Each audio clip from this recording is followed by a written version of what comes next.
नमस्कार मित्रों, मेरा नाम है आदित्य। आप देख रहे हैं एडवोकेट आदित्य यूट्यूब चैनल। भारतीय दंड संहिता की धारा 498 ए का मिसयूज होना हमारे समाज के लिए एक बहुत बड़ा चिंता का विषय बन चुका है। कुछ ऐसी पत्नियां हैं जो अपने पति और पति के घर वालों के ऊपर अपनी मनमानी बात मनवाने के लिए या फिर किसी अन्य कारण से झूठा दहेज मांगने के लिए या फिर प्रताड़ित करने के लिए भारतीय दंड संहिता की धारा 498 ए के तहत मुकदमा दर्ज करा दे रही हैं, जिससे कि पति और पति के घर वाले बेगुनाह होते हुए भी काफी ज्यादा परेशान होने लग रहे हैं, काफी ज्यादा वो प्रताड़ित होने लग रहे हैं। लेकिन कोर्ट्स भी अब इन चीज को अच्छे से समझ चुका है और कोर्ट जान चुका है कि भारतीय दंड संहिता की धारा 498 ए का बहुत ज्यादा मिसयूज हो रहा है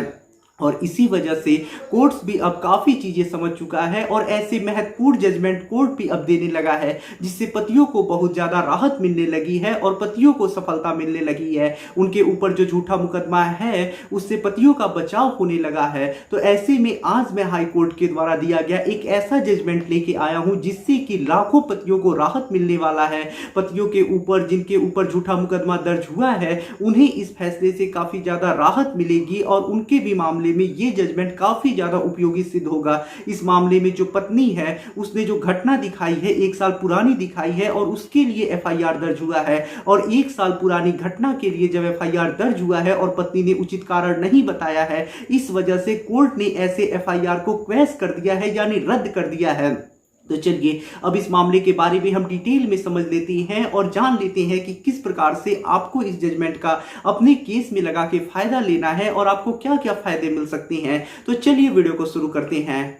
आप लोगों के लिए लाया हूं मैं एक बहुत बड़ी खुशखबरी। अगर आप झूठे मुकदमों से परेशान हैं और ऐसे में आपको कोई गाइड करने वाला नहीं है, तो मैंने एक ऐसा ग्रुप बनाया है जिस ग्रुप में मैं खुद आपको गाइड करूंगा, आपको टिप्स दूंगा, अन्य मुकदमे से संबंधित जानकारियां दूंगा, लैंडमार्क जजमेंट्स के बारे में बताऊंगा, जो भी आपकी क्वेरी होगी उसका जवाब दूंगा, ग्रुप डिस्कशन होगा और ऐसी बहुत सारी मुकदमे से संबंधित आपकी जानकारी से संबंधित उसमें आपको बहुत सारी चीजें मिल जाएंगी। तो ऐसे में अगर आप चाहते हैं उस ग्रुप से जुड़ना तो डिस्क्रिप्शन में आपको डिटेल मिल जाएगा कि आप किस प्रकार से उस ग्रुप से जुड़ सकते हैं और हमसे जुड़ के और बहुत इंपॉर्टेंट जानकारियां प्राप्त कर सकते हैं। तो डिस्क्रिप्शन चेक करिए ग्रुप में जुड़ने के लिए। तो देखिए आज के जिस जजमेंट के बारे में मैं आपको बताने वाला हूं वो जजमेंट भारतीय दंड संहिता की धारा 498 ए को क्वैश से संबंधित है। ये जो जजमेंट आया है वो कर्नाटका हाई कोर्ट के द्वारा आया है और ये judgement Prakash versus state of Karnataka के केस में आया है। अब देखिए इस मामले में होता कुछ ऐसा है कि जो पत्नी होती है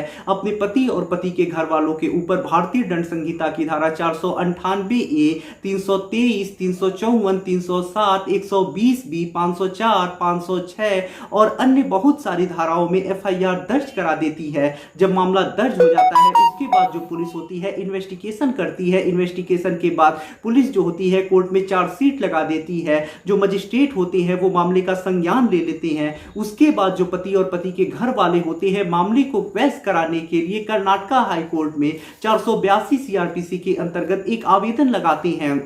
अब देखिए जब आवेदन लगा दिया जाता है और पति और पत्नी दोनों पक्ष अपना अपना बात रख लेते हैं, उसके बाद जो कर्नाटका हाई कोर्ट होता है पूरे मामले को देखता है और कर्नाटका हाई कोर्ट यही कहता है कि पत्नी ने जो भी आरोप लगाए हैं जिनके आधार पे ये बहुत सारी धाराएं लगाई गई हैं, वैसा पति और पति के घर वालों के ऊपर पत्नी के बयान से या फिर उसके आरोपों से कोई धारा नहीं बन रही है। सिर्फ समान प्रवृत्ति के आरोप लगे हैं, कोई सर्वव्यापी आरोप नहीं लगे हैं। जो भी आरोप हैं वो स्पष्ट आरोप नहीं लगे हैं। साथ ही साथ पत्नी ने जो मामला दर्ज कराया है इस मामले को दर्ज कराने में 1 साल की देरी की है, यानी पत्नी ने जो घटना दिखाई है वो 1 साल पुरानी घटना दिखाई है और बिना किसी उचित कारण को बताए ही कि इतने समय बाद वो मामला क्यों दर्ज करा रही है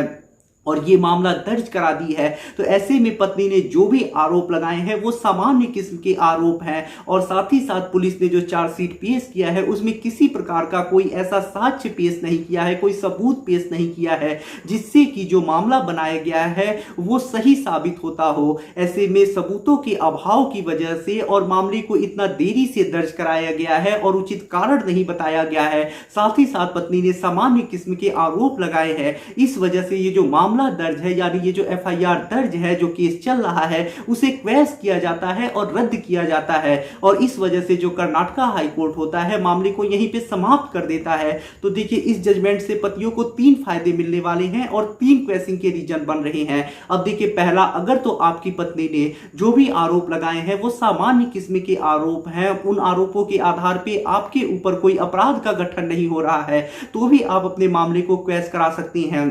दूसरी चीज ये कि पुलिस ने जो इन्वेस्टिगेशन किया है, चार्जशीट पेश किया है और उसमें पुलिस को कोई साक्ष्य नहीं मिला है, इसके बावजूद भी पुलिस ने अगर चार्जशीट लगा दिया है, यानी अगर पुलिस को इन्वेस्टिगेशन के दौरान कोई साक्ष्य नहीं मिलता है तो पुलिस को फाइनल रिपोर्ट लगाना होता है, लेकिन पुलिस ने मनमानी की है और चार्जशीट पेश किया है, आरोप पत्र पेश कर दिया है, तो ऐसे में इस आधार पर भी मामला क्वैश हो सकता है। साथ ही साथ अगर पत्नी ने लेट एफआईआर दर्ज कराया है, यानी मामला 1 साल 2 साल पुराना दिखाया है और उचित कारण नहीं बताया है कि किस वजह से उसने ये मामला इतना देरी से दर्ज कराया है, इस वजह से भी जो मामला है उसे क्वैश कराया जा सकता है। तो ऐसे में 3 ऐसे यहां पे इस जजमेंट में रीजन बताए गए हैं जिसकी वजह से जो पति है अपने ऊपर दर्ज भारतीय दंड संहिता की धारा 498 के मामले को क्वैश करा सकता है। तो यहां पे पतियों के लिए ये जजमेंट काफी ज्यादा उपयोगी आया है। और यदि आपका भी ऐसा ही मामला है, ऐसा ही आपका भी तथ्य है, ऐसी परिस्थितियां हैं, तो आप भी अपने मामले को हाई कोर्ट से क्वैश करा सकते हैं और इस जजमेंट का यूज रूलिंग के तौर पे अपने मामले में कर सकते हैं, एप्लीकेशन के साथ लगा सकते हैं, जिससे आपका फायदा मिलने का चांस और भी ज्यादा बढ़ जाएगा। इस जजमेंट का लिंक मैं आपको डिस्क्रिप्शन में दे दूंगा, वहां से जाके आप जजमेंट को पढ़ सकते हैं, डाउनलोड कर सकते हैं और यूज भी कर सकते हैं। तो आशा कर रहा हूं ये जानकारी आपको काफी ज्यादा पसंद आई होगी। अगर आप किसी कानूनी समस्या से परेशान हैं और ऐसे में आप मुझसे फोन पे बात करके अपनी कानूनी समस्या का समाधान प्राप्त करना चाहते हैं, तो इसके लिए डिस्क्रिप्शन चेक करें, वहां बताया गया है कि आप किस प्रकार से मुझसे फोन पे बात कर सकते हैं और अपनी कानूनी समस्या का समाधान प्राप्त कर सकते हैं। अगर आपको वीडियो पसंद आया हो तो वीडियो को लाइक करें, अपने दोस्तों के साथ शेयर करें और यदि आप चैनल पे नए हैं तो चैनल को सब्सक्राइब करके बेल आइकन को दबाएं। मिलते हैं नए वीडियो के साथ अगले दिन, तब तक के लिए जय हिंद, जय भारत।